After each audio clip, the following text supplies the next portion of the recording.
ನಮಸ್ಕಾರ ವಿದ್ಯಾರ್ಥಿಗಳೇ. ಇಂದು ನಾವು ನಮ್ಮ ಪರಿಸರ ಎನ್ನುವ ಘಟಕ 15 ಇದನ್ನು ಅಭ್ಯಾಸ ಮಾಡೋಣ. ನೀವು 8 ಮತ್ತು 9ನೇ ತರಗತಿಯಲ್ಲಿ ಪರಿಸರ ಅನ್ನೋ ಘಟಕವನ್ನು ಭಾಳಷ್ಟು ಅಭ್ಯಾಸ ಮಾಡಿದ್ದೀರಿ. ಈ ಪದ ಭಾಳಷ್ಟು ಕೇಳಿದ್ದೀರಿ ಎಲ್ಲ ಕಡೆಗೆ. ಪರಿಸರ ಈ ಪದವನ್ನು ನಾವು ಸಾಮಾನ್ಯವಾಗಿ ದೂರದರ್ಶನ ಆಗಿರ್ಬೋದು, ವಾರಪತ್ರಿಕೆ, ಭಾಳಷ್ಟು ಜನರು ಇದನ್ನು ಬಳಸೋದನ್ನು ಕೇಳ್ಕೊಂಡಿದ್ದೀವಿ. ಮಾತಾಡ್ತಿರ್ಬೇಕಾದ್ರೆ ಹೇಳ್ತಾರೆ, ನಾವು ಬದುಕುವಂಥ ಪರಿಸರ ಆರೋಗ್ಯ ಆಗಿರಬೇಕು, ಆರೋಗ್ಯಕರ ಪರಿಸರ ತುಂಬ ಒಳ್ಳೆಯದು, ಹೀಗೆಲ್ಲ. ಮತ್ತು ಪರಿಸರ ಬಗ್ಗೆ ಏನು ಮಾಡ್ತಾ ಇದ್ದಾರೆ, ಸಮಸ್ಯೆಗಳ ಬಗ್ಗೆ ಕುರಿತು ಶೃಂಗಸಭೆ ನಡೀತಾ ಇದೆ. ಈಗೆಲ್ಲ ರಾಷ್ಟ್ರಗಳಲ್ಲಿ ಅವೆಲ್ಲ ಕಡೆಯೂ ನೀವು ಇಂಥ ಪದ ಬರೋದನ್ನು ಕೇಳಿದ್ದೀರಿ ಮಕ್ಕಳು. ಈಗ ಈ ಒಂದು ಪರಿಸರ ಅಂಥೇಳಿದರೆ ಒಂದು ಜೀವಿ ಮತ್ತು ಅದು ಸುತ್ತಮುತ್ತಲಿರುವಂತಹ ವಾತಾವರಣವನ್ನು ಏನು ಮಾಡ್ತಾರೆ, ಅಧ್ಯಯನ ಮಾಡೋದನ್ನು ನಾವು ಪರಿಸರ ಅಧ್ಯಯನ ಅಂತಲೂ ಹೇಳ್ಬೋದು. ಇಲ್ಲಿ ಹಾಗಾದರೆ ಯಾವ್ಯಾವ ಘಟಕಗಳಿರ್ಬೋದು ಈ ಪರಿಸರ ಅಂತ ಹೇಳಿದ ತಕ್ಷಣವೇ ನಮಗೆ ಒಂದು ತಲೆಯಲ್ಲಿ ಬರಬೇಕು, ಏನೇನು ಘಟಕಗಳಿರ್ತವೆ ಇಲ್ಲಿ, ಯಾರೆಲ್ಲ ಕೂಡಿ ಪರಿಸರ ಆಗಿದೆ ಅಥವಾ ಪರಿಸರ ವ್ಯವಸ್ಥೆ ಆಗಿದೆ ಅಂತ ಹೇಳಬೇಕು. ಅಂದರೆ ಘಟಕಗಳು ಯಾವುದು ಹಾಗಾದರೆ ಪರಿಸರದಲ್ಲಿ? 2 ರೀತಿಯ ಘಟಕಗಳು ಅಂತ ಹೇಳ್ಬಿಟ್ಟು ವಿಭಾಗ ಮಾಡ್ತೀವಿ ನಾವು. ಒಂದನ್ನು ಜೈವಿಕ ಘಟಕ ಅಂತ ಕರಿತೀವಿ ಮಕ್ಕಳ, ಇನ್ನೊಂದನ್ನು ಅಜೈವಿಕ ಘಟಕಗಳು. ಏನು ಜೈವಿಕ ಘಟಕ ಅಂದರೆ ಏನು ಹಾಗಾದರೆ? ಜೈವಿಕ ಘಟಕ ಅಂದರೆ ಜೀವಿಗಳನ್ನು ಒಳಗೊಂಡಿರುವಂಥದ್ದು. ಅಂದರೆ ಜೀವಿಗಳು ಇರ್ತವೆ, ಅವು ಉದಾಹರಣೆ ಅದಕ್ಕೆ ಜೈವಿಕ ಘಟಕಕ್ಕೆ. ಯಾವ ಜೀವಿಗಳು ಅಂದರೆ ಎಲ್ಲ ಸೂಕ್ಷ್ಮಾಣು ಜೀವಿಗಳು, ಸಸ್ಯಗಳು, ಪ್ರಾಣಿಗಳು. ಅಂದರೆ ನಾವು ಸಹ ಸೇರ್ತೀವಿ ಅದರಲ್ಲಿ ಅಲ್ವಾ ಮಕ್ಕಳೇ? ಇವೆಲ್ಲವೂ ಸಹ ಜೈವಿಕ ಘಟಕ ಅಂತ ಕರಿತೀವಿ. ಹಾಗೆಯೇ ಇವೆಲ್ಲ ಜೈವಿಕ ಘಟಕಗಳು ಅದರ ಸುತ್ತಮುತ್ತಲಿರುವಂಥ ಭೌತಿಕ ಪರಿಸರ ಅದರ ಜೊತೆಗೆ ಪರಸ್ಪರ ಪ್ರತಿವರ್ತಿಸ್ತಾ ಇರ್ತವೆ, ಅಂದರೆ ಅಜೈವಿಕ ಘಟಕಗಳ ಜೊತೆಗೆ. ಹಾಗಾದರೆ ಅಜೈವಿಕ ಘಟಕಗಳಂದರೆ ಯಾವುದು ಅಂದರೆ ಭೌತಿಕಾಂಶ ಅಂತ ಹೇಳ್ತೀವಲ್ಲ, ಯಾವುದು? ಉಷ್ಣ, ಮಳೆ, ಗಾಳಿ, ಮಣ್ಣು, ಖನಿಜ, ಹೀಗೆ ಇವೆಲ್ಲವನ್ನು ಏನಂತೀವಿ ನಾವು? ಅಜೈವಿಕ ಘಟಕಗಳು ಅಂತ ಕರಿತೀವಿ. ಹೀಗೆ ಜೈವಿಕ ಮತ್ತು ಅಜೈವಿಕ ಘಟಕಗಳು ಪರಸ್ಪರ ಪ್ರತಿವರ್ತಿಸ್ತಾ ಇರ್ತವೆ ಪರಿಸರದಲ್ಲಿ. ನೀವು ಒಂದು ಉದ್ಯಾನಕ್ಕೆ ಹೋದರೆ, ಉದ್ಯಾನವನ ಏನು ಪಾರ್ಕ್, ಉದ್ಯಾನ ಅಂದ್ರೇನು? ಒಂದು ಪಾರ್ಕಲ್ಲಿ ಏನಾದರೂ ಸಂದರ್ಶನಕ್ಕೆ ಹೋಗಿದರೆ ಅಲ್ಲಿ ಏನಾಗ್ತದೆ, ಏನೆಲ್ಲ ನೀವು ಕಾಣ್ತೀರಲ್ಲಿ? ಪಟ್ಟಿ ಮಾಡ್ತೀರಾ ಮಕ್ಕಳು? ಅಲ್ಲಿ ಏನೇನಿರ್ತದೆ ಅಂತ, ಯಾವ್ಯಾವ ಘಟಕಗಳಿರ್ತವೆ ಅಥವಾ ಯಾವ ಏನೆಲ್ಲ ಇರ್ತಾವಲ್ಲಿ ಅಂತ? ಹೌದು ಮಕ್ಕಳು, ಹುಲ್ಲು ನೋಡ್ತೀರಿ, ಡಿಸೈನ್ ಆಗಿ ಕೆತ್ತಿರ್ತಾರೆ ಹುಲ್ಲನ್ನು. ಮರಗಳು ಇರ್ತವೆ, ದೊಡ್ಡ ದೊಡ್ಡ ಮರಗಳು, ಚಿಕ್ಕ ಮರಗಳು, ಶೋ ಗಿಡಗಳು ಎಲ್ಲ. ಹಾಗೆಯೇ ಹೂವಿನ ಗಿಡಗಳಿರ್ತವೆ, ಗುಲಾಬಿ, ಮಲ್ಲಿಗೆ, ಬೇರೆ ಬೇರೆ ಬಣ್ಣ ಬಣ್ಣದ ಹೂಗಳು ಇವೆಲ್ಲ ಇರ್ತವೆ. ಹೂ ಬಿಡುವಂಥ ಸಸ್ಯಗಳು ಎಲ್ಲ ಇರ್ತವೆ. ಆಮೇಲೆ ಪ್ರಾಣಿಗಳಿಗೆ ಬಂದರೆ ಕಪ್ಪೆ ಇರ್ತವೆ, ಕೀಟಗಳಿರ್ತವೆ, ಪಕ್ಷಿಗಳಿರ್ತವೆ, ಹೀಗೆಲ್ಲ ಭಾಳಷ್ಟು ಪ್ರಾಣಿಗಳು ಸಹ ಅಲ್ಲಿ ಕಂಡುಬರ್ತವೆ. ಅಂದರೆ ಈ ಎಲ್ಲ ಜೀವಿಗಳು ಪರಸ್ಪರ ಪ್ರತಿವರ್ತಿಸ್ತಾ ಇರ್ತವೆ. ಅಂದರೆ ಅವುಗಳ ಬೆಳವಣಿಗೆ, ಸಂತಾನೋತ್ಪತ್ತಿ ಮತ್ತು ಇನ್ನು ಉಳಿದಂಥ ಕ್ರಿಯೆಗಳು ಪರಿಸರ ವ್ಯವಸ್ಥೆಯ ಅಜೈವಿಕ ಘಟಕಗಳಿಂದ ಏನಾಗಿರ್ತದೆ, ಪ್ರಭಾವ ಬೀರ್ತಾ ಇರ್ತದೆ. ಅಂದರೆ ಇಬ್ಬರು ಅವು ಪ್ರತಿವರ್ತಿಸ್ತಾ ಇರ್ತವೆ ಅಂತ. ಆದ್ದರಿಂದ ಉದ್ಯಾನ ಒಂದು ಏನು ಮಾಡ್ತೀವಿ, ಒಂದು ಪರಿಸರ ವ್ಯವಸ್ಥೆ ಅಂತ ಹೇಳ್ಬೋದು.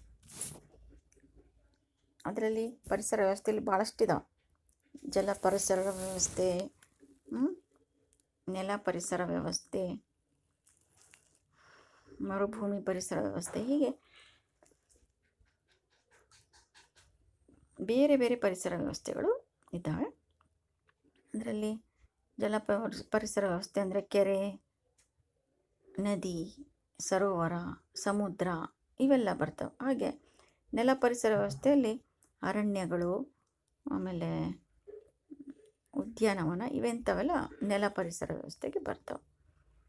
ಈಗ ಕೆಲವು ನೈಸರ್ಗಿಕ ಇವಿಷ್ಟು ಪರಿಸರ ವ್ಯವಸ್ಥೆಗಳನ್ನು ನಾವು ಎರಡು ವಿಧವಾಗಿ ನಾವು ವಿಭಾಗ ಮಾಡ್ಬೋದು. ಅಂದರೆ ಒಂದನ್ನು ಮಾನವ ನಿರ್ಮಿತ ಅಂತ ಹೇಳ್ತೀವಿ, ಇನ್ನೊಂದನ್ನು ನೈಸರ್ಗಿಕ ಪರಿಸರ ವ್ಯವಸ್ಥೆ ಅಂತ ಹೇಳ್ತೀವಿ. ನೈಸರ್ಗಿಕ ಪರಿಸರ ವ್ಯವಸ್ಥೆಗೆ ಉದಾಹರಣೆ ಕೊಡ್ತೀರಾ ಮಕ್ಕಳೇ? ಅದರಲ್ಲಿ ಮನುಷ್ಯನ ಕೈವಾಡ ಏನಿರಲ್ಲ. ಅರಣ್ಯಗಳು, ಹೌದು ಮಕ್ಕಳೇ, ಅರಣ್ಯ ಮತ್ತು ಸಮುದ್ರ, ಇವೆಲ್ಲವೂ ಸಹ ಏನಂತ ಹೇಳ್ತೀವಿ, ನದಿ. ನಾವು ಮಾಡಿರೋದಂಥದ್ದಲ್ಲ ಇವೆಲ್ಲ ಏನಿವು ಅವಾಗವೇ ಹುಟ್ಟಿರುವಂಥವು. ಅಂದರೆ ಮಾನವನ ಕೈವಾಡದಿಂದ ಆಗಿರುವಂಥವಲ್ಲ ಇವು.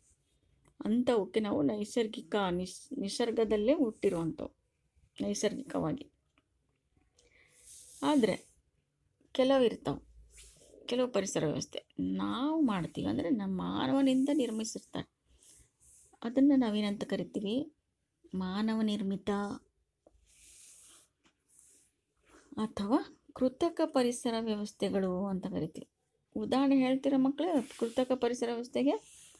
ಈಗಿನ ಹೇಳಿದ್ವಲ್ಲ, ಉದ್ಯಾನ ಅಂತ, ಅದು ಪಾರ್ಕ್ ಅದು. ಆಮೇಲೆ ಅಕ್ವೇರಿಯಂ ಅಂದರೆ ಮತ್ಸ್ಯಾಗಾರ, ಅದು ಕೂಡ ಕೃತಕ ಪರಿಸರ ವ್ಯವಸ್ಥೆ. ಹೀಗೆ ಮಾನವ ನಿರ್ಮಿತ ಆಗಿದ್ದರೆ ಅದನ್ನು ಕೃತಕ ಅಂತಲೂ ಹೇಳ್ತೀವಿ. ಈ ಮತ್ಸ್ಯಾಗಾರ ಅಂತ ಹೇಳಿದ್ರಲ್ಲ ಮಕ್ಕಳೇ, ಅದು ಹೇಗೆ ತಯಾರಿಸ್ತಾರೆ ನೋಡಿದ್ದೀರಾ? ರಚನೆ ಹೇಗೆ ಮಾಡ್ತೀರಾ ಅಂತ, ಏನೆಲ್ಲ ಇರ್ತಾವಲ್ಲಿ ಅಂಶಗಳು ಅಂತ ಗಮನಿಸಿದ್ದೀರಾ? ಇದನ್ನು ಮಾಡೋದು ಹೇಗೆ ಅಂತ ಗೊತ್ತಿದೆ ತಾನೆ? ಅದಕ್ಕೆ ಏನು ಬೇಕಾಗುತ್ತೆ ಹಾಗಾದರೆ? ಒಂದು ದೊಡ್ಡ ಗಾಜಿನ ತೊಟ್ಟಿ ಇರಬೇಕು, ನೀರಿರಬೇಕು, ಆಮ್ಲಜನಕ ಅಲ್ಲಲ್ಲಿ ಒಂದು ಪಂಪ್ನ ಮೂಲಕ ಪೂರೈಸಬೇಕು, ಆಮೇಲೆ ಅದಕ್ಕೆ ಆಹಾರ ಲಭ್ಯ ಮಾಡಬೇಕು. ಅಂದರೆ ಮೀನಿನ ಆಹಾರವನ್ನು ನಾವು ಮಾರುಕಟ್ಟೆಯಿಂದ ತಂದು ಅವುಗಳಿಗೆ ಹಾಕಬೇಕಾಗುತ್ತೆ. ಅದ್ರ ಜೊತೆಗೆ ಕೆಲವು ಜಲಸಸ್ಯ ಅವುಗಳನ್ನು ಕೂಡ ಇಡ್ಬೋದು. ಆಮೇಲೇನೋ ಅದರಲ್ಲಿ ಏನು ಮಾಡ್ತಾ ಇರ್ಬೇಕು ನಾವು? ಒಂದು ವಾರಕ್ಕೊಮ್ಮೆನೋ 2 ದಿನಕ್ಕೊಮ್ಮೆನೋ ನೀರನ್ನು ಚೇಂಜ್ ಮಾಡ್ತಾ ಇರಬೇಕಾಗುತ್ತೆ. ಯಾಕೆ ಅಂದರೆ ಅಲ್ಲಿ ಯಾವುದಾದ್ರೂ ಜೀವಿ ಸತ್ತರೆ ಕೊಳೆತ್ರೆ ಏನಾಗುತ್ತದೆ, ಕೆಟ್ಟ ವಾಸನೆ ಬಂದುಬಿಟ್ಟು ಇನ್ನು ಉಳಿದಂಥ ಜೀವಿಗಳಿಗೆ ರೋಗ ಬಂದು ಎಲ್ಲ ನೀರೆಲ್ಲ ಕೊಳಕಾಗಿ ಎಲ್ಲ ಜೀವಿಗಳು ಸತ್ತೋಗ್ತವೆ. ಆದರೆ ಮಣ್ಣಲ್ಲಿ ಹಾಗಾಗಲ್ಲ. ನ್ಯಾಚುರಲ್ ಇದ್ದಾಗ ಮಣ್ಣಿರ್ತದಲ್ಲ, ಮಣ್ಣಲ್ಲಿ ಅನೇಕ ಸೂಕ್ಷ್ಮಾಣು ಜೀವಿಗಳಿರ್ತವೆ. ಅವು ವಿಘಟನೆ ಮಾಡಿಬಿಟ್ಟು ಅಲ್ಲಿ ಯಾವುದೇ ಒಂದು ವಾಸನೆ ಇಲ್ಲದ ಹಾಗೆ ನಮಗೆ ಶುಚಿ ಮಾಡ್ತಾವೆ. ಜಾಡಮಾಲಿಗಳು ಅಂತ ಹೇಳ್ತೀವಿ, ಬ್ಯಾಕ್ಟೀರಿಯಾ ಇಂಥವನ್ನೆಲ್ಲ. ಆಮೇಲೆ ಇವು ಜೀವಿಗಳು ಅಂತ ಹೇಳಿದ್ವಲ್ಲ, ಅಂದರೆ ಸಸ್ಯ, ಇವೆಲ್ಲವೂ ಸಹ ಏನು ಮಾಡ್ತವೆ? ಪ್ರಾಣಿ ಆಗಿರ್ಬೋದು, ಸಸ್ಯ ಆಗಿರ್ಬೋದು, ಎಲ್ಲವೂ ಜೀವಿಗಳೇ. ಇವು ಪರಿಸರದಿಂದ ಏನು ಮಾಡ್ತಾವೆ ಮಕ್ಕಳೇ? ಜೀವಾಧಾರ ಶಕ್ತಿಯನ್ನು ಪಡೆದುಕೊಳ್ತಾವೆ. ಅಂದರೆ ಅದರ ಆಧಾರದ ಮೇಲೆ ಅವುಗಳನ್ನು ನಾವು ಈ ಜೀವಾಧಾರ ಶಕ್ತಿನ ಹೇಗೆ ಪಡ್ಕೊಳ್ತಾ ಇದ್ದಾವೋ ಅದರ ಆಧಾರದ ಮೇಲೆ ನಾವೇನು ಮಾಡ್ತೀವಿ, ಅವುಗಳನ್ನು 3 ಗುಂಪುಗಳಾಗಿ ವಿಭಾಗ ಮಾಡ್ಬೋದು ಮಕ್ಕಳು. ಯಾವ್ಯಾವುದು ಅಂತ ಓದಿರೋದು ನೆನಪಿದೆಯಾ ಮಕ್ಕಳೇ? ಉತ್ಪಾದಕರು, ಭಕ್ಷಕರು, ವಿಘಟಕರು ಅಲ್ವಾ? ಹೀಗೆ 3 ಗುಂಪುಗಳಾಗಿ ವಿಭಾಗಿಸ್ಬೋದು ನಾವು. ನೀವು ಹಿಂದೆ ಎಷ್ಟೊಂದು ಪರಿಸರ ವ್ಯವಸ್ಥೆಗಳನ್ನು ಓದಿರೋದು ನೆನ್ಪು ಮಾಡ್ಕೊಳ್ಳಿ ಮಕ್ಕಳೇ.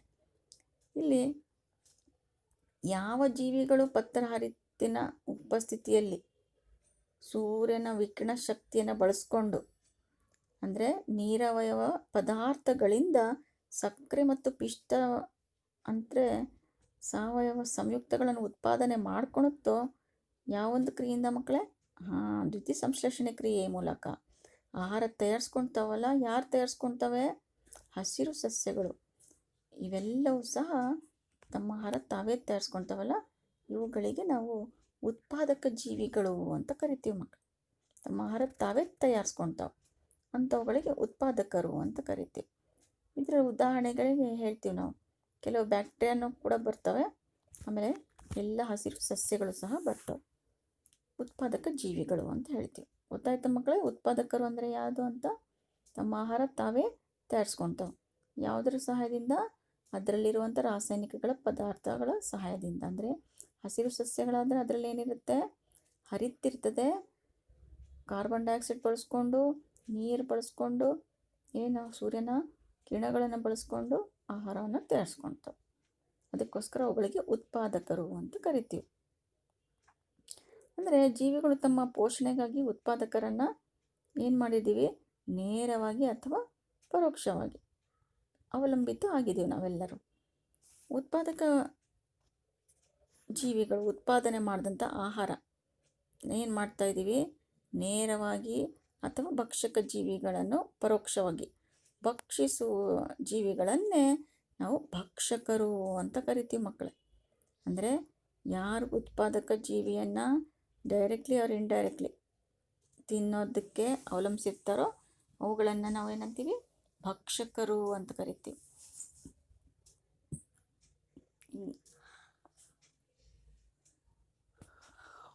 ಭಕ್ಷಕರನ್ನು ಇನ್ನೊಂದು ಹೆಸರಿಂದನೂ ಸಹ ಹೇಳ್ತಾವೆ ಇಲ್ಲಿ.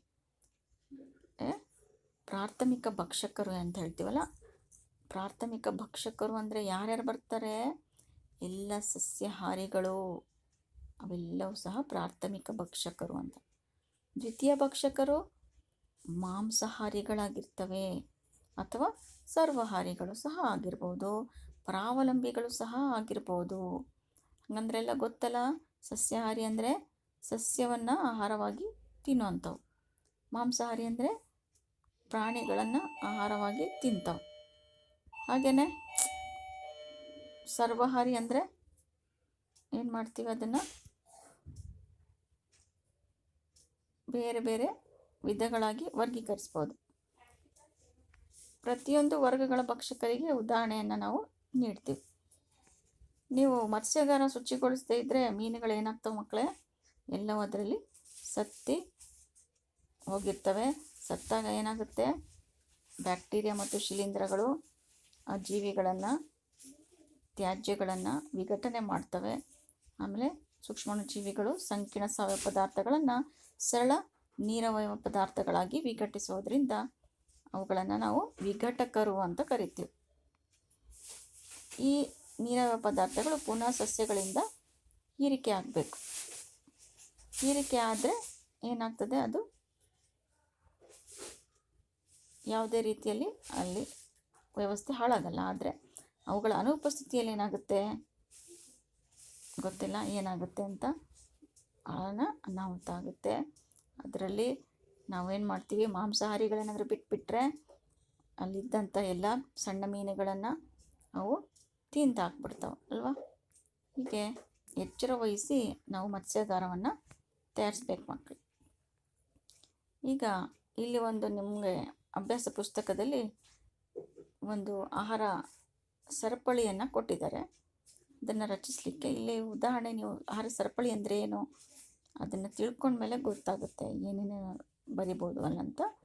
ಉದಾಹರಣೆಗೆ ನಾವು ಜಲವಾಸಿಯಲ್ಲಿ ನೋಡುವಂಥ ಆಹಾರ ಸರಪಳಿ ಯಾವುದಪ್ಪ ಅಂದರೆ ಅಲ್ಲಿ ಏನಿರ್ತದೆ?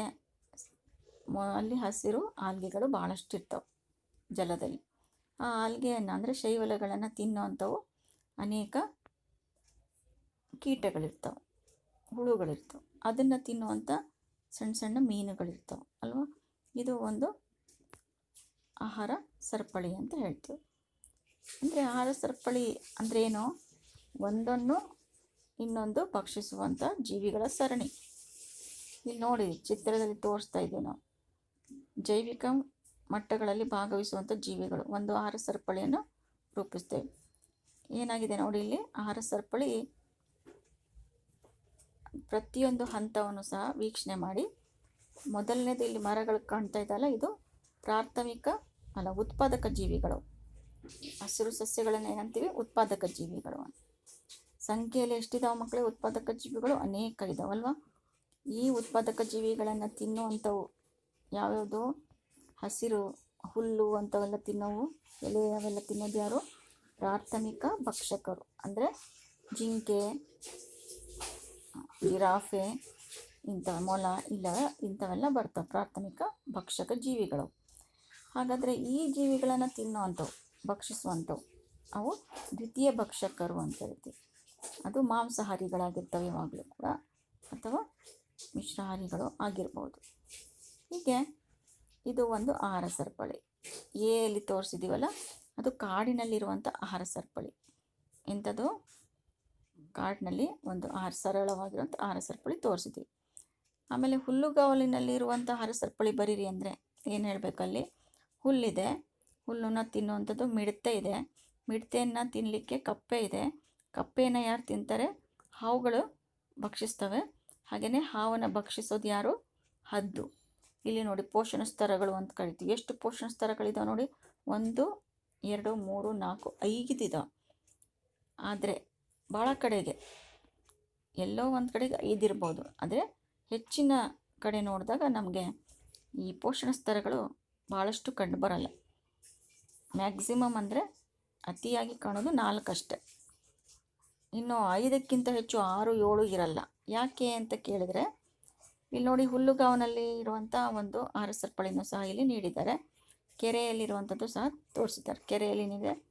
ಶೈವಲಗಳಿದ್ದಾವೆ, ಆಮೇಲೆ ಕೆಲವು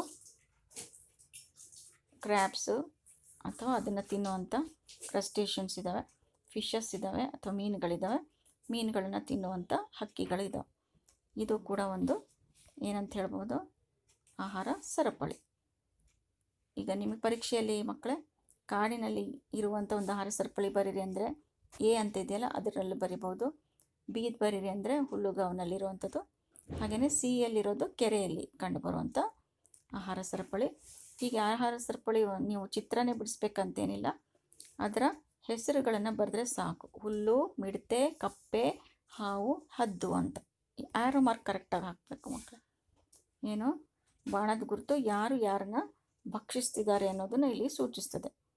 ಹುಲ್ಲನ್ನು ಮಿಡತೆ ಭಕ್ಷಿಸ್ತದೆ, ಹೀಗೆ ಮಿಡತೆಯನ್ನು ಕಪ್ಪೆ, ಕಪ್ಪೆಯನ್ನು ಹಾವು, ಹಾವನ್ನು ಹದ್ದು. ಅದೇ ರೀತಿ ಈ ರೀತಿ ನಾವು ಆ್ಯರೋ ಮಾರ್ಕ್ಸ್ ಅಥವಾ ಬಾಣದ ಗುರುತನ್ನು ಕರೆಕ್ಟಾಗಿ ಹಾಕಬೇಕು ಮಕ್ಕಳು. ಇಲ್ಲಿ ಕೇಳ್ತಾರೆ ಪರೀಕ್ಷೆಯಲ್ಲಿ, ತೃತೀಯ ಭಕ್ಷಕ, ಚತುರ್ಥ ಭಕ್ಷಕ, ಹೀಗೆ ನಾವು ನೋಡ್ದಂಗೆಲ್ಲ ಜಾಸ್ತಿ ಪೋಷಣ ಸ್ತರಗಳು ಕಂಡು ಬರಲ್ಲ. ಯಾಕೆ ಅಂತ ಕೇಳ್ತಾರೆ. ಇಲ್ಲಿ ನೋಡಿ, ಇಲ್ಲಿ ಯಾವಾಗಲೂ ನೆನ್ಪಿಟ್ಕೋಬೇಕು, ಇವೆಲ್ಲ ಆಹಾರ ಸರಪಳಿಯಲ್ಲಿ ಏನು ಸಂಚಾರ ಆಗ್ತಾಯಿದೆ ಮಕ್ಕಳೇ? ಆಹಾರ ಅಥವಾ ಶಕ್ತಿ ಅಲ್ವಾ?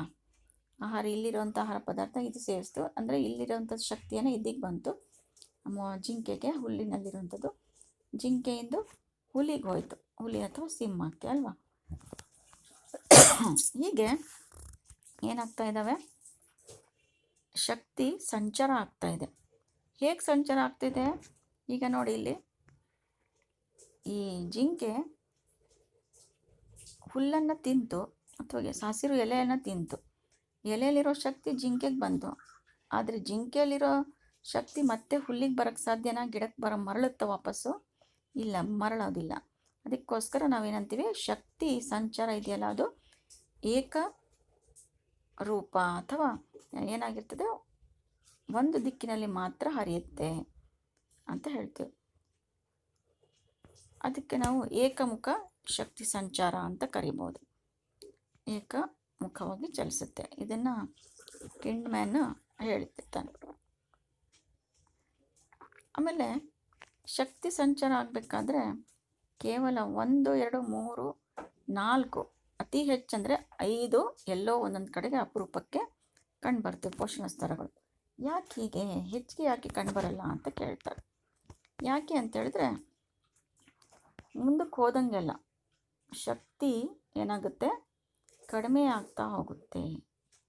ಎಷ್ಟು ಮುಂದಿನ ಒಂದು ಪೋಷಣ ಸ್ತರಕ್ಕೆ ಎಷ್ಟು ದೊರಕುತ್ತೆ? ಹಾಗಾದರೆ ಕೇವಲ 10% ಮಾತ್ರ. ಅದಕ್ಕೋಸ್ಕರ ಒಂದು ನಿಯಮ ಇದೆ, ಪ್ರತಿಶತ 10ರ ನಿಯಮ ಅಂತ ಕರಿತೀವಿ. ಅದನ್ನು ಏನಂತೀವಿ? ಅದನ್ನು ಪ್ರತಿಶತ 10ರ ನಿಯಮ.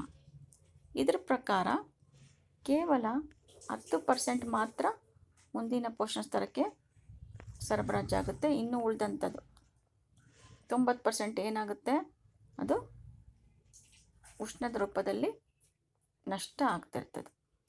ಹಾಗಾಗಿ ಇಲ್ಲಿ ನೋಡಿ, ಇಲ್ಲಿ ಉತ್ಪಾದಕ ಜೀವಿಗಳ ಪ್ರಮಾಣ ಸಂಖ್ಯೆಯಲ್ಲಿ ಜಾಸ್ತಿ ಇರ್ತದೆ.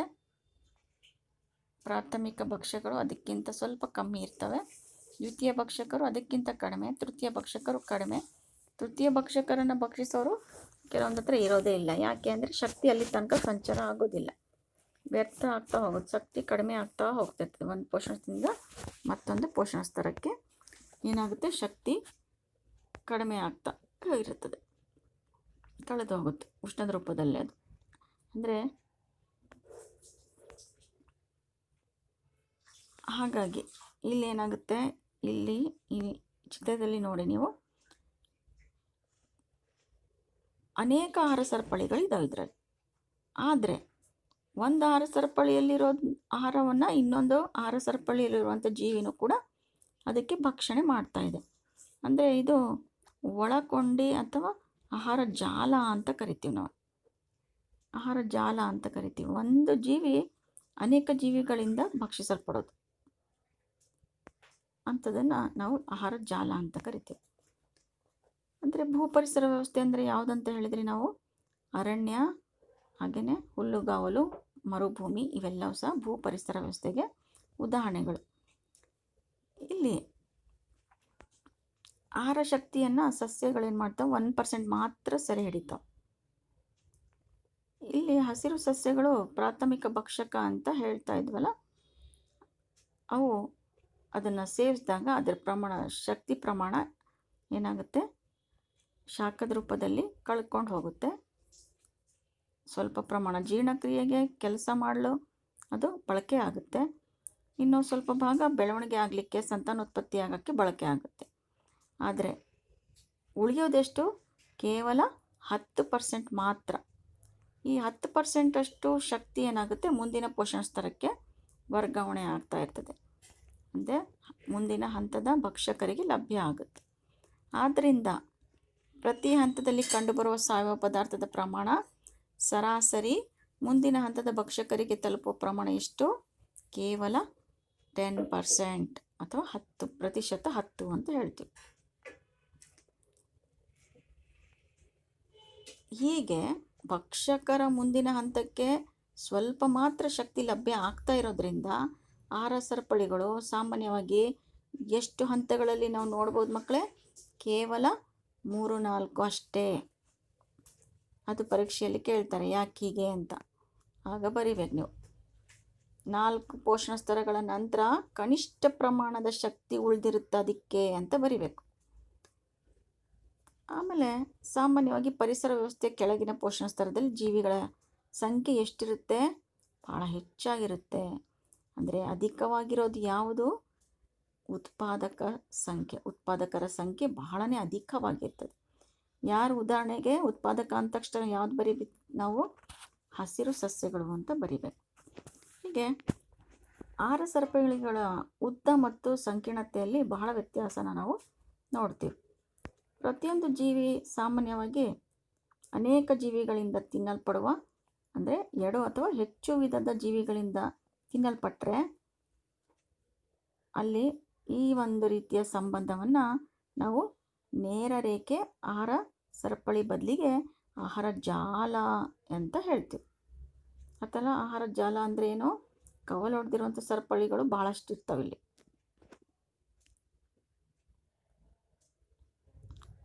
ಪ್ರತಿಯೊಂದು ಜೀವಿ ಇತರ ಅನೇಕ ಜೀವಿಗಳಿಂದ ತಿನ್ನಲ್ಪಡ್ತಾವೆ. ಹಾಗಾಗಿ ಕವಲು ಸರಪಣಿ ಕೂಡ ಅಲ್ಲಿ ಉಂಟಾಗಿರ್ತದೆ. ಶಕ್ತಿ ಹರಿವು ನಿಮಗೆ ಹೇಗಿರುತ್ತೆ ಅಂತ ತಿಳ್ಕೊಂಡ್ರೆ, ತಮ್ಮ ಆಹಾರ ತಾವೇ ತಯಾರಿಸ್ಕೊಳೋರನ್ನು ಏನಂತ ಕರಿತೀವಿ, ಸ್ವಪೋಷಕ ಜೀವಿಗಳು ಅಂತ ಕರಿತೀವಿ. ಆಮೇಲೆ ಶಕ್ತಿ ಹರಿವು ಹೇಗಿರುತ್ತೆ ಅಂತ ಹೇಳಿದ್ವಿ, ಏಕಮುಖವಾಗಿರುತ್ತೆ ಅಂತಲೂ ಸಹ ಹೇಳಿದ್ವಿ.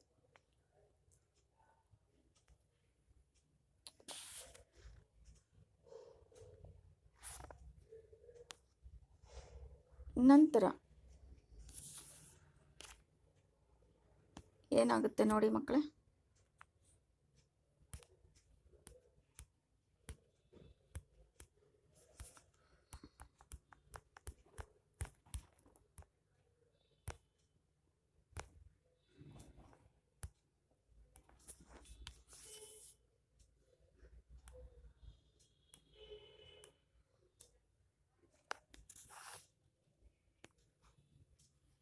ಇಲ್ಲಿ ನೋಡಿದ್ರಲ್ಲ ಏನಾಯಿತು ಅಂತ. ಇಂಗ್ಲೀಷ್ನಲ್ಲಿ ಇದಕ್ಕೆ ಫುಡ್ ವೆಬ್, ಆಹಾರ ಜಾಲ ಅಂತ ಕರಿತೀವಿ ಮಕ್ಕಳು. ಈ ಚಿತ್ರದಲ್ಲಿ ನೀವು ವೀಕ್ಷಣೆ ನೋಡ್ಬೋದು ಅಲ್ವಾ. ಒಂದು ಜೀವಿ ಅನೇಕ ಜೀವಿಗಳಿಗೆ ಆಹಾರವಾಗಿರೋದು ನೋಡಿದ್ದೀವಿ ಅಲ್ವಾ. ಈಗ ಉದಾಹರಣೆಗೆ ಕಪ್ಪೆ ಇದೆ ಅಂದರೆ ಯಾರ್ಯಾರು ತಿಂತಾರೆ ಕಪ್ಪೆನ? ಹಾವು ತಿನ್ನುತ್ತೆ, ಮುಂಗುಸಿನೂ ತಿನ್ನುತ್ತೆ, ಆಮೇಲೆ ಬೇರೆ ಬೇರೆ ಪ್ರಾಣಿಗಳು ತಿನ್ಬೋದು. ಹಾಗೆಯೇ ಹಾವಿಗೆ ಹದ್ದು, ರಣಹದ್ದು, ಗಿಡಗ, ಮನುಷ್ಯ, ಹೀಗೆ ಬೇರೆ ಬೇರೆ, ಮತ್ತು ಇದು ನವಿಲು, ಆಮೇಲೆ ಹೀಗೆ ಬೇರೆ ಬೇರೆ ಪ್ರಾಣಿಗಳಿಂದ ಅದು ಭಕ್ಷಿಸಲ್ಪಡ್ತದೆ. ಆಯಿತಾ ಮಕ್ಕಳೇ? ಆಹಾರ ಜಾಲ ಅಂತ ಅಂದರೆ ನಿಮಗೆ ಗೊತ್ತಾಯ್ತು ಈಗ ಏನಿದೆ ಅಂತ. ಈಗ ನೋಡಿ,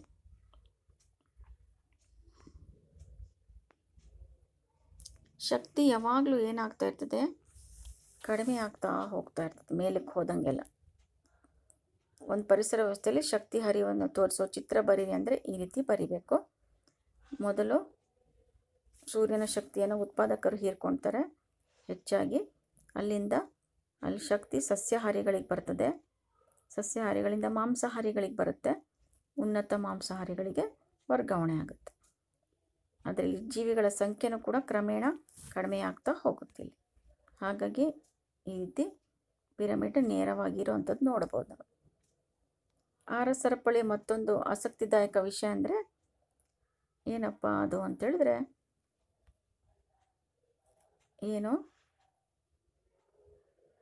ಹಾನಿಕಾರಕ ರಾಸಾಯನಿಕಗಳು ಏನಾಗ್ತಾ ಇದ್ದಾವೆ ಇತ್ತೀಚಿನ ದಿನಗಳಲ್ಲಿ.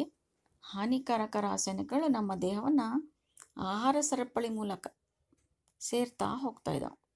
ಎಲ್ಲಿಂದ ಸೇರ್ತಿದ್ದಾವೆ ಇವೆಲ್ಲವೂ? ನಾವು ಕುಡಿತಿರುವಂತಹ ನೀರು ಏನಾಗಿದೆ, ನೀರು ಇವಾಗ ಮಲಿನಗೊಂಡಿದೆ. ಹೇಗೆ ಮಲಿನಗೊಂಡಿದೆ ಹಾಗಾದರೆ ನೀರು? ಅದಕ್ಕೆ ಕಾರಣ ಯಾರು? ನೀರು ಮಲಿನ ಆಗಲಿಕ್ಕೆ ಕಾರಣ ಆಗಿರೋದು ನಾವೇ. ಯಾಕೆ ಅಂದರೆ ನಾವು ಬಳಸ್ತಿರುವಂತಹ ಅನೇಕ ಕೀಟನಾಶಕಗಳು ಮತ್ತು ನಾವು ಬಳಸ್ತಿರುವಂಥ ಅನೇಕ ರಾಸಾಯನಿಕ ಪದಾರ್ಥಗಳು, ರಾಸಾಯನಿಕ ಗೊಬ್ಬರಗಳಾಗಿರ್ಬೋದು, ಹೀಗೆ ಭಾಳಷ್ಟು, ಮತ್ತು ಮೆಡಿಸಿನ್ಸಂದು ತ್ಯಾಜ್ಯ ಆಗಿರ್ಬೋದು, ಹೀಗೆ ಭಾಳಷ್ಟು ತ್ಯಾಜ್ಯಗಳು, ಅದನ್ನೇ ನಾವು ರಾಸಾಯನಿಕ ಅಂತ ಹೇಳ್ತೀವಿ. ಇವುಗಳ ಕಾರಣದಿಂದಾಗಿ ಏನಾಗ್ತಾ ಇದೆ, ಇದು ಮಾಲಿನ್ಯ ಆಗ್ತಾ ಇದೆ ನೀರು ಅಲ್ವಾ. ಕೆಲವೊಂದು ಸರಿ ಮಳೆಯಿಂದ ಹೋಗಿ ನೀರಿಗೆ, ನದಿಗಳಿಗೆ ಈ ರಾಸಾಯನಿಕಗಳು ಸೇರ್ತಾವೆ. ಇನ್ನು ಕೆಲವೊಂದು ಸರಿ ಏನಾಗ್ತದೆ, ಮಳೆ ಬಂದಾಗ ನೀರು ಇಂಗುತ್ತಾ ಹೋಗುತ್ತೆ ಭೂಮಿ ಒಳಗೆ. ನೀರಿನ ಆಕಾರ ಬೋರ್ ಬೇಕಾದರೂ ಕೂಡ ಇಂಥವು ಸೇರ್ಬೋದು. ಮಣ್ಣಿನಿಂದ ನೀರು ಗಿಡಗಳು ಹೀರ್ಕೊಳ್ತವೆ. ಅದ್ರ ಜೊತೆಗೆ ನಾವು ಹಾಕಿರುವಂಥ ಕೀಟನಾಶಕ, ಕಳೆನಾಶಕ, ಅದ್ರ ಜೊತೆಗೆ ಎಲ್ಲ ರಾಸಾಯನಿಕಗಳು ಕೂಡ ಹೀರಲ್ಪಟ್ಟಿರ್ತವೆ ನೀರಿನ ಮೂಲಕ. ಆವಾಗ ಏನಾಗುತ್ತೆ, ಇದನ್ನು ಜಲಸಸ್ಯಗಳು ಪಡ್ಕೊಳ್ತವೆ, ಪ್ರಾಣಿಗಳು ಸಹ ಅದೇ ನೀರನ್ನು ಮತ್ತು ಸಸ್ಯವನ್ನು ಪಡಿತಾ ಇರ್ತವೆ, ತಿಂತಾ ಇರ್ತವೆ. ಏನಾಗುತ್ತಾಗ ಆಹಾರ ಸರಪಳಿಯಲ್ಲಿ ಸೇರುವಂಥ ಒಂದು ಮಾರ್ಗ ಇದು ರಾಸಾಯನಿಕ ಪದಾರ್ಥಗಳು. ಈ ರಾಸಾಯನಿಕಗಳು ಎಂಥವಪ್ಪ ಅಂತೇಳಿದ್ರೆ ಎಷ್ಟು ವರ್ಷ ಆದರೂ ಕೂಡ ವಿಘಟನೆಗೆ ಒಳಪಡಲ್ಲ. ಹಾಗಾಗಿ ಏನಾಗ್ತಾ ಹೋಗ್ತವೆ, ಪ್ರತಿಯೊಂದು ಪೋಷಣ ಸ್ತರದಲ್ಲೂ ಕೂಡ ಇವುಗಳ ಸಾಂದ್ರತೆ ಏನಾಗುತ್ತೆ, ಹೆಚ್ಚಾಗ್ತಾ ಹೋಗ್ತಾವೆ. ಯಾವುದೇ ಆಹಾರ ಸರಪಳಿಯಲ್ಲಿ ನಾವು ನೋಡಿದ್ರೂ ಕೂಡ ಮಾನವ ಎಲ್ಲಿದ್ದಾನೆ, ಉನ್ನತ ಮಟ್ಟ ಆಕ್ರಮಣ ಮಾಡ್ಕೊಂಡಿದ್ದಾನೆ. ಹಾಗಾಗಿ ರಾಸಾಯನಿಕಗಳು ಕೂಡ ಗರಿಷ್ಠ ಸಾಂದ್ರತೆಯಲ್ಲಿ ಕಂಡುಬರೋದು ನಮ್ಮ ದೇಹದಲ್ಲೇ, ಅಂದರೆ ಮಾನವನಲ್ಲಿನೇ. ಇದಕ್ಕೇ ಈ ಒಂದು ವಿದ್ಯಮಾನಕ್ಕೆ ನಾವೇನಂತ ಕರಿತೀವಿ, ಜೈವಿಕ ಸಂವರ್ಧನೆ ಅಥವಾ ಬಯೋಲಾಜಿಕಲ್ ಮ್ಯಾಗ್ನಿಫಿಕೇಷನ್ ಅಂತ ಕರಿತೀವಿ. ಇದಕ್ಕೆ ನಮ್ಮ ಆಹಾರ ಧಾನ್ಯ ಆಗಿರುವಂಥ ಗೋಧಿ, ಅಕ್ಕಿ, ತರಕಾರಿ, ಹಣ್ಣು, ಮಾಂಸ ಯಾವುದೇ ಕೂಡ ಆಗಿರ್ಬೋದು, ಅಂದರೆ ಕೀಟನಾಶಕಗಳ ಅವಶೇಷಗಳನ್ನು ಹೊಂದಿರ್ತವೆ. ಈಗ ನೋಡಿ, ಎಷ್ಟೋ ಏನದು ಕೋಳಿಗಳು, ಅವಕ್ಕೆ ವ್ಯಾಕ್ಸಿನೇಷನ್ ಕೊಟ್ಟಿರ್ತಾರೆ, ಇಂಜೆಕ್ಷನ್ಗಳು ಎಲ್ಲ ಹಾಕಿರ್ತಾರೆ, ಅಂಥವನ್ನ ನಾವು ಕುಡಿತಾ ಇದ್ದೀವಿ. ಆಮೇಲೆ ಎಷ್ಟೋ ಹಸುಗಳಿಗೆ, ಎಮ್ಮೆಗಳಿಗೆ ಹಾಲು ಜಾಸ್ತಿ ಕೊಡಲಿ ಅಂತ ಹಾರ್ಮೋನ್ ಇಂಜೆಕ್ಷನ್ ಕೊಟ್ಟಿರ್ತಾರೆ, ಅದನ್ನೇ ನಾವು ಸೇವಿಸ್ತಾ ಇದ್ದೀವಿ.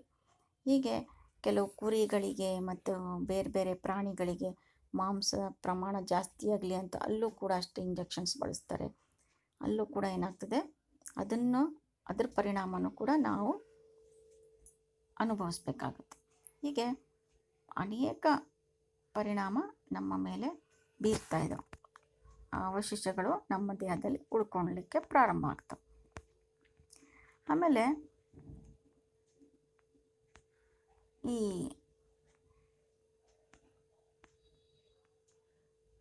ಪರಿಸರ ವ್ಯವಸ್ಥೆಯಲ್ಲಿ ಇನ್ನೊಂದು ಬದಲಾವಣೆ ಆಗ್ತಾ ಇರೋದು ನೋಡ್ಬೋದು ನೀವು. ಏನಾಗ್ತಾ ಇದೆ, ಓಝೋನ್ ಪದರ ಇತ್ತೀಚಿನ ದಿನಗಳಲ್ಲಿ ಏನಾಗ್ತಾ ಇದೆ ಅಂತೀವಿ, ಶಿಥಿಲಗೊಳ್ತಿದೆ ಅಂತ ಹೇಳ್ತೀವಿ. ಅಂದರೆ ತೆಳ್ಳಗಾಗ್ತಾ ಇದೆ. ಯಾಕೆ ತೆಳ್ಳಗಾಗ್ತಾ ಇದೆ? ಅದು ಯಾಕೆ ತೆಳ್ಳಗಾಗ್ತಿದೆ, ಹೇಗಾಗ್ತಿದೆ, ಓಝೋನ್ ರಚನೆ ಹೆಂಗಾಗುತ್ತೆ? ಓಝೋನು ಅದರ ಅಣುಸೂತ್ರ O3 ಅಂತ. ಅಂದರೆ ಸಾಮಾನ್ಯವಾಗಿ ಆಕ್ಸಿಜನ್ O2 ಅಂತ ಹೇಳ್ತೀವಿ, ನಾವು ಉಸಿರು ಆಡೋದಕ್ಕೆ ತಗೊಳ್ಳುವಂಥದ್ದು. ಇದು ಜೀವಕ್ಕೆ, ನಮ್ಮ ಜೀವನ ನಡೆಸೋಕ್ಕೆ ಭಾಳನೇ ಅಗತ್ಯವಾಗಿರುವಂಥದ್ದು ಆಕ್ಸಿಜನ್. ಆದರೆ ಓಝೋನ್ ಇದೆಯಲ್ಲದು ವಿಷ ಅಂತ ಹೇಳ್ತೀವಿ, ಪ್ರಾಣಾಂತಿಕ ವಿಷ ಅಂತ ಹೇಳ್ತೀವಿ. ಆದರೂ ಕೂಡ ಇದು ನಮಗೆ ಭಾಳ ಒಳಿತನೇ ಮಾಡ್ತಾ ಇದೆ. ಏನು ಮಾಡುತ್ತದು, ವಾತಾವರಣದ ಸ್ಟ್ರಾಟೋಸ್ಪಿಯರ್ ಅಂತ ಒಂದು ಸ್ತರ ಇದೆ, ಸ್ತರಗೋಳ, ಅಲ್ಲಿ ಈ ಓಝೋನು ಅದರ ಮೇಲೆ ಪದರದ ರೂಪದಲ್ಲಿ ಇರೋದ್ರಿಂದ, ಅಂದರೆ ಅಲ್ಲೇ ಒಂದು ಓಝೋನ್ ಪದರ ಇದೆ. ಓಝೋನ್ ಅಂದರೆ O3 ಅನಿಲ, ಅದು ಅಷ್ಟೇ. ಏನು ಮಾಡ್ತಾ ಇದೆ ಅದು, ಸೂರ್ಯನಿಂದ ಬಿಡುಗಡೆ ಆಗ್ತಿರುವಂತಹ ನೇರಳಾತೀತ ವಿಕಿರಣಗಳನ್ನು ಭೂಮಿಯ ಮೇಲ್ಮೈಗೆ ಬರದ ಹಾಗೆ ಅದು ರಕ್ಷಣೆ ಮಾಡ್ತಾ ಇದೆ. ಅಂದರೆ ಅದು ಹೀರ್ಕೊಂಡ್ಬಿಡುತ್ತೆ. ಓಝೋನ್ ಏನು ಮಾಡುತ್ತೆ, ಭೂಮಿಗೆ ಬರೋಕ್ಕೆ ಬಿಡಲ್ಲ ಈ ನೇರಳಾತೀತ ಕಿರಣಗಳನ್ನು, ಸೂರ್ಯನಿಂದ ಬರುವಂಥವನ್ನ. ಹಾಗಾಗಿ ನಾವು ಎಲ್ಲ ಜೀವಿಗಳು ಅದರಿಂದ, ನೇರಳಾತೀತ ಕಿರಣಗಳಿಂದ ರಕ್ಷಿಸಲ್ಪಡ್ತಾ ಇದ್ದೀವಿ. ಆದರೆ ಇತ್ತೀಚಿನ ದಿನಗಳಲ್ಲಿ ಏನಾಗ್ತಾ ಇದೆ, ಓಝೋನ್ ರಂಧ್ರ ಆಗಿದೆ, ತೆಳಗಾಗಿದೆ ಅಂತ ಹೇಳ್ತಾ ಇದ್ದೀವಿ.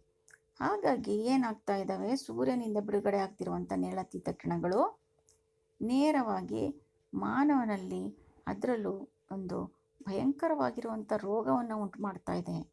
ಯಾವುದದು, ನೇರಳಾತೀತ ಕಿರಣಗಳಿಂದ ಬರ್ತಿರೋದು ಕ್ಯಾನ್ಸರ್, ಚರ್ಮದ ಕ್ಯಾನ್ಸರ್ ಆಗ್ತಿರೋದು. ಯಾತಕ್ಕೆ, ನೇರಳಾತೀತ ಕಿರಣಗಳು ಬಿಡುಗಡೆ ಭೂಮಿಗೆ ಬರ್ತಿರೋದೇ ಯಾತಕ್ಕೆ, ಓಝೋನ್ ಇಲ್ಲದಕ್ಕೆ. ಓಝೋನನ್ನು ನಾವು ಹಾಳು ಮಾಡಿಬಿಟ್ಟಿದ್ದೀವಿ. ಹೇಗೆ ಹಾಳಾಯಿತು ಓಝೋನ್ ಪದರ? ಅಷ್ಟು ಆಕಾಶದ ಮೇಲೆ ತನಕ ಹೋಗ್ಬಿಟ್ಟು ಸ್ಟ್ರಾಟೋಸ್ಪಿಯರ್ ತನಕ ನಾವು ಹೋಗಿ ಕೆಡಿಸಿ ಬಂದ್ವಾ? ಇಲ್ಲ, ನಾವು ಅಂದರೆ ಇಂಡೈರೆಕ್ಟ್ಲಿ ನಾವೇ.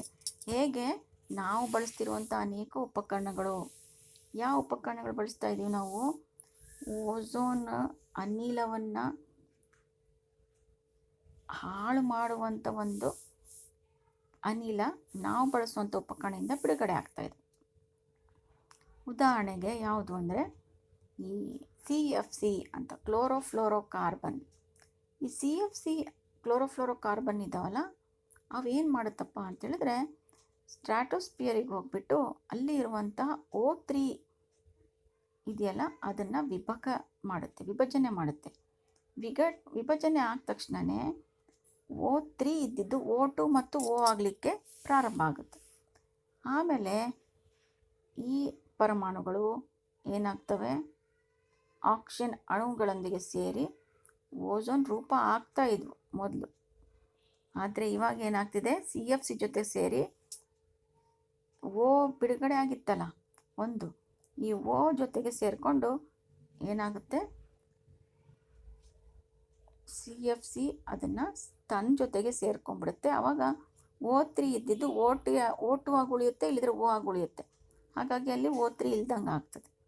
ಅದಕ್ಕೋಸ್ಕರ ಏನು ಮಾಡ್ತು ಗೌರ್ಮೆಂಟ್, ಏನು ಮಾಡ್ತು, CFC ಅನಿಲಗಳು ಬಿಡುಗಡೆ ಮಾಡುವಂತಹ ಯಾವುದೇ ಉಪಕರಣಗಳನ್ನು ತಯಾರು ಮಾಡೋದನ್ನು ನಿಲ್ಲಿಸಬೇಕು ಅಂತೇಳ್ಬಿಟ್ಟು ಈ ಒಂದು ಯುನೈಟೆಡ್ ನೇಷನ್ ಎನ್ವೈರನ್ಮೆಂಟಲ್ ಪ್ರೋಗ್ರಾಮ್ ಅಂತ ಹೇಳ್ತೀವಲ್ಲ, UNEP ಅಂತ, UNEP ಅವರು ಒಂದು ಕಾರ್ಯಕ್ರಮ ಮಾಡಿ ಅದರಲ್ಲಿ 1986 ಇದನ್ನು ಸ್ಥಗಿತಗೊಳಿಸುವಂಥ ಒಪ್ಪಂದ ಮಾಡಿಕೊಂಡು ಈ ಒಂದು CFC ಮುಕ್ತ ರೆಫ್ರಿಜರೇಟರ್ಗಳನ್ನು ಉತ್ಪಾದನೆ ಮಾಡುವಂಥ ಕಂಪ್ನಿಗಳು ತಯಾರಿಸೋದು ಕಡ್ಡಾಯ ಅಂತ ಹೇಳಿದರು. ಆದರೆ ಇತ್ತೀಚೆಗೆ ಬರ್ತಿರುವಂಥ ಎಲ್ಲ ಫ್ರಿಜ್ಗಳು ಸಹ CFC ಫ್ರೀ ಅಂತ ಬರೆದಿರ್ತದೆ ಅದರ ಮೇಲೆ. CFC ಫ್ರೀ ಅಂದರೆ ಇದರಲ್ಲಿ ಅನಿಲಗಳು CFC ಕ್ಲೋರೋಫ್ಲೋರೋಕಾರ್ಬನ್ ಅನಿಲ ಬಿಡುಗಡೆ ಆಗಲ್ಲ.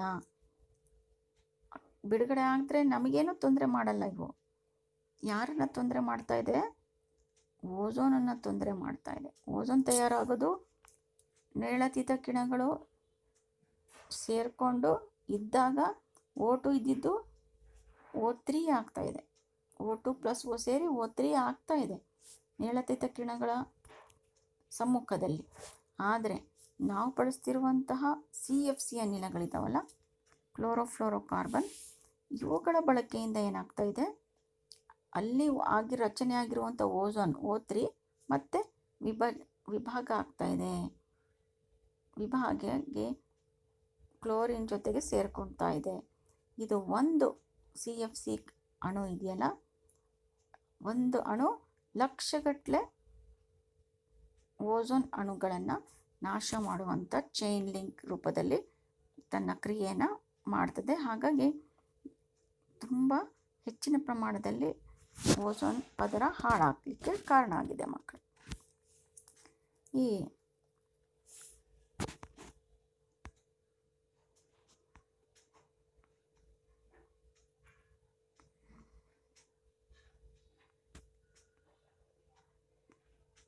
ಈಗ ನಿಮಗೆ ಒಂದು ಚಟುವಟಿಕೆ ಇದೆಯಲ್ಲ ಮಕ್ಕಳು, ಏನದು, ಕೆಲವು ವಸ್ತುಗಳು ವಿಭಾಗ ಆಗ್ತವೆ, ವಿಘಟನೆ ಆಗ್ತವೆ, ಇನ್ನು ಕೆಲವು ವಿಘಟನೆ ಆಗೋದಿಲ್ಲ ಅಂಥ ವಸ್ತುಗಳು ಇದ್ದಾವೆ ಅಲ್ವಾ.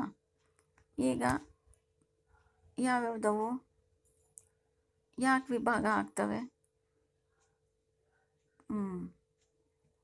ಅಂದರೆ ಕಿಣ್ವಗಳು ಇದ್ದರೆ ಅವುಗಳನ್ನು ಜೀರ್ಣಿಸಲ್ಪಡ್ತವೆ. ಆಹಾರ ನಮ್ಮ ದೇಹದಲ್ಲಿ ಅನೇಕ ಕಿಣ್ವಗಳ ಸಹಾಯದಿಂದ ಜೀರ್ಣ ಆಗುತ್ತೆ ಅಂತ ನಿಮಗೆ ಗೊತ್ತು. ಅದನ್ನೇ ಜೀವಕ್ರಿಯೆ ಅಂತ ಹೇಳ್ತೀವಿ ಅಂತ ನೀವಲ್ಲೇ ಪಾಠವನ್ನು ಕೇಳಿದ್ದೀರಲ್ವ ಮಕ್ಕಳು. ಈಗ ನಾವು ಸೇವಿಸುವಂಥ ಎಲ್ಲ ಕಿಣ್ವವು ಯಾಕೆ ವಿಭಜಿಸೋದಿಲ್ಲ ಅಂದರೆ ಕಿಣ್ವಗಳು ತಮ್ಮ ಕಾರ್ಯದಲ್ಲಿ ನಿರ್ದಿಷ್ಟವಾಗಿರ್ತವೆ. ನಿರ್ದಿಷ್ಟ ವಸ್ತುಗಳ ವಿಘಟನೆಗಾಗಿ ನಿರ್ದಿಷ್ಟ ಕಿಣ್ವಗಳೇ ಬೇಕು.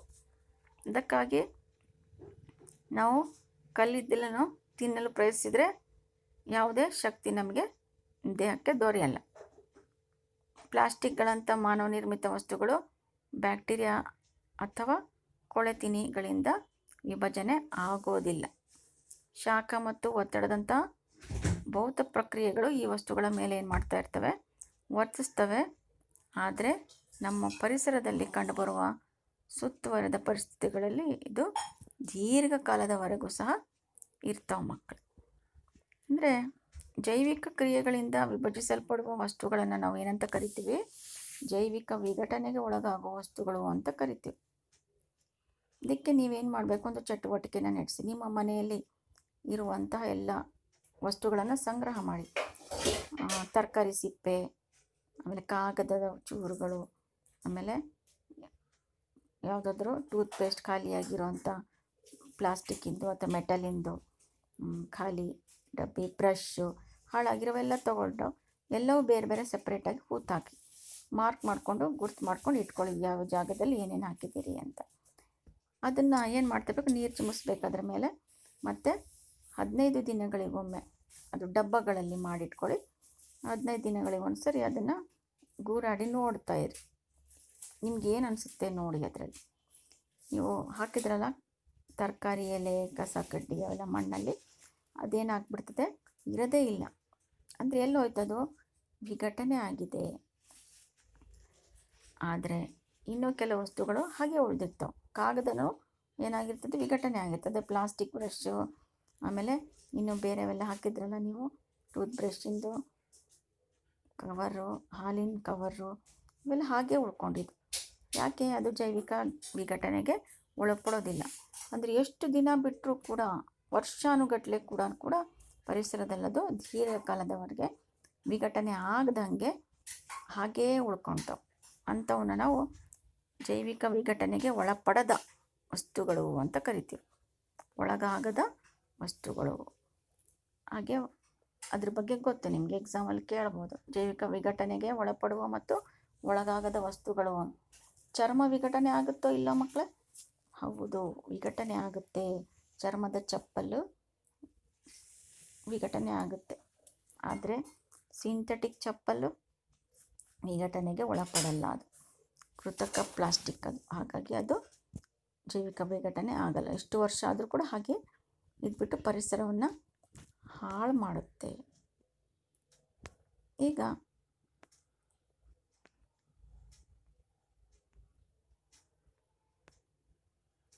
ನೀವು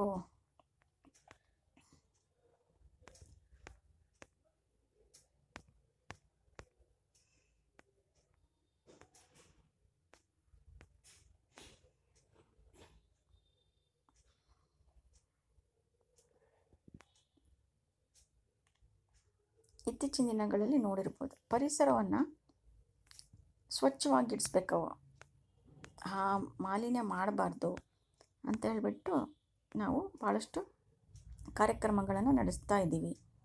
ಯಾತಕ್ಕೋಸ್ಕರ ಮಕ್ಕಳೇ? ಪ್ಲಾಸ್ಟಿಕ್ ಏನಾಗುತ್ತೆ, ಬಿಸಾಡಿದರೆ ಜೈವಿಕ ವಿಘಟನೆಗೆ ಒಳಪಡಲ್ಲ. ಅದನ್ನು ಇತ್ತೀಚಿನ ದಿನಗಳಲ್ಲಿ ಟ್ರೈನಲ್ಲಿ ಏನು ಕೊಡ್ತಾರೆ, ಕಾಫಿ ಅವೆಲ್ಲ ಕುಡಿಲಿಕ್ಕೆ ಕುಲಾಟ್ಸ್ ಅಂತ ಹೇಳ್ತೀವಿ. ಅಂದರೆ ಮಣ್ಣಿಂದ ಮಾಡಿರುವಂತಹ ಕೆಲವು ಲೋಟಗಳನ್ನು, ಪ್ಲಾಸ್ಟಿಕ್ ಲೋಟಗಳನ್ನು ಬಳಸಬೇಡಿ. ಪೇಪರ್ ಲೋಟಗಳು ಬರ್ತಾ ಇದ್ದಾವಲ್ವ, ಜೇಡಿ ಮಣ್ಣಿನ ಲೋಟ ಮತ್ತು ಪೇಪರಿಂದ ತಯಾರಾದಂತಹ ಲೋಟಗಳನ್ನು ಬಳಸ್ತಾ ಇದ್ದೀವಿ. ಅಂಥವು ಬಳಸಿದರೆ ಪರಿಸರಕ್ಕೆ ಯಾವುದೇ ರೀತಿ ಹಾನಿ ಉಂಟಾಗೋದಿಲ್ಲ, ಅದು ಬೇಗ ಕೊಳಿತಾವೆ. ಆದರೆ ಅಪಾಯಕಾರಿ ಆಗಿರುವಂಥ use and throw plastic cup ಇದ್ದರೆ ಅದು ಪರಿಸರಕ್ಕೆ ಹಾನಿ ಉಂಟು ಮಾಡುತ್ತೆ, ಅಸಮತೋಲನ ಆಗುತ್ತೆ, ಮಾಲಿನ್ಯ ಮಾಡ್ತಾ ಇದ್ದಾವೆ, ಮಣ್ಣನ್ನು ಮಾಲಿನ್ಯ ಮಾಡ್ತಾ ಇದ್ದಾವೆ. ಅದನ್ನು ಸುಟ್ಟರೆ ವಾಯುಮಾಲಿನ್ಯವೂ ಆಗುತ್ತದೆ. ಹಾಗಾಗಿ ಹಾಗೆ ಬಿಸಾಕಿದ್ರೆ ನೀರಿನ ಮಾಲಿನ್ಯವೂ ಆಗ್ಬೋದು. ಆಮೇಲೆ ಪ್ಲಾಸ್ಟಿಕ್ ಇಂಥವೆಲ್ಲ ಅಲ್ಲಲ್ಲೇ ಬಿಸಾಕಿದಾಗ ಆಹಾರ ಪದಾರ್ಥಗಳನ್ನು ತಿಂದು ಅಂಥ ಆಹಾರ ಪದಾರ್ಥನ ತಿನ್ನಕ್ಕೆ ಹೋಗಿದ್ದಂತಹ ಕೆಲವು ಪ್ರಾಣಿಗಳ ಜೀವನೂ ಸಹ ಅಪಾಯದ ಅಂಚಿನಲ್ಲಿ ಇದ್ದಾವೆ. ಇತ್ತೀಚಿನ ದಿನಗಳಲ್ಲಿ ಝೂಗಳಲ್ಲಿ ಅಲ್ಲೆಲ್ಲ ಹೋಗಿರ್ತೀರಿ ನೀವು, ಅಲ್ಲಿ ತಿಂದು ನೀವು ಬಿಸಾಕಿ ಬಂದಿರೋಂಥ ಪ್ಯಾಕೆಟ್ಸ್ ಅವು ತಿಂದುಬಿಟ್ಟು ಕ್ಯಾನ್ಸರು ಅವೆಲ್ಲ ಉಂಟಾಗಿದೆ. ಭಾಳಷ್ಟು ಪ್ರಾಣಿಗಳು ಏನು ಮಾಡಿದ್ದಾವೆ, ತಮ್ಮ ಜೀವವನ್ನು ಕಳ್ಕೊಂಡಿದ್ದಾವೆ. ಕ್ಯಾನ್ಸರು ಅವೆಲ್ಲ ಆಗಿ ಸಾಯ್ತವೆ. ಅದಕ್ಕೋಸ್ಕರ ಏನು ಮಾಡಬೇಕು, ನಾವು ಪರಿಸರವನ್ನು ಸ್ವಚ್ಛವಾಗಿಟ್ಕೋಬೇಕು. ಪರಿಸರ ಅಂದರೆ ಜೈವಿಕ ವಿಘಟನೆಗೆ ಒಳಪಡುವ ವಸ್ತುಗಳನ್ನು ಹೆಚ್ಚಾಗಿ ಬಳಸಬೇಕು. ಒಳಪಡಿಸದೇ ಇರುವಂಥ ವಸ್ತುಗಳನ್ನು ಮತ್ತೆ ಏನು ಮಾಡೋದು, ಪ್ಲಾಸ್ಟಿಕ್ ಅಂಥವೆಲ್ಲ ಬಳಸ್ತಾ ಇದ್ದೀವಿ. ಕಡಿಮೆ ಬೆಲೆ ಅದು ಬಳಸ್ತೀವಿ, ಬಳಸಿ ಬೇಡ ಅನ್ನಲ್ಲ. ಆದರೆ ಒನ್ ಟೈಮ್ ಯೂಸ್ ಇದೆಯಲ್ಲ ಅಂಥವು ಬಳಸಬೇಡಿ. ಒಂದು ಸರಿ ಪರ್ಚೇಸ್ ಮಾಡಿದ್ರೆ ಅಂಥವು ಕನಿಷ್ಠ ಒಂದು 10 ವರ್ಷ ಇರಬೇಕು, ಅಂಥವನ್ನ ಬಳಸಿ.